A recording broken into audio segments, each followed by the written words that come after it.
సుమాంజలి విద్యాధనం యొక్క గొప్పతనాన్ని చెప్పబోతున్నాను ఈ పద్యములో.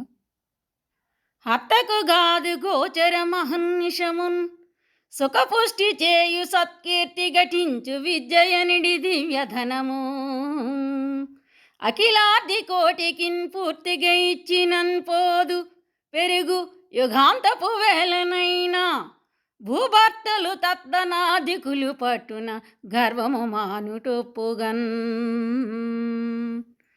భావం: హర్తకు గాదు గోచరము అంటే హర్తకుడు అంటే దొంగ.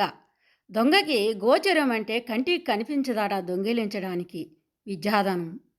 అహర్నిశమున్ సుఖపుష్టి చేయు సత్కీర్తి ఘటించు విద్యయనిడి దివ్యధనము.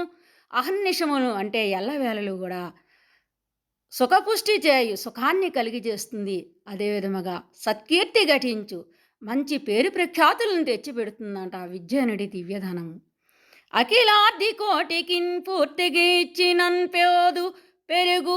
సమస్త అర్ధులంటే యాచక జనానికి కూడా పూర్తిగా దానము చేసినా కూడా పెరుగుతుందే తప్ప తరగదు. భూభర్తలు తద్దనాదికులు పట్టున గర్వము మానుటొప్పుగన్. భూభర్తలు అంటే రాజులు, అటువంటి తద్దనాదికులు అంటే ఆ విధమైన విద్యాధనము గలవారి అట్లా గర్వము లేని వారిగా ప్రవర్తించాలి సుమా అని దీని యొక్క భావం. ధన్యవాదములు.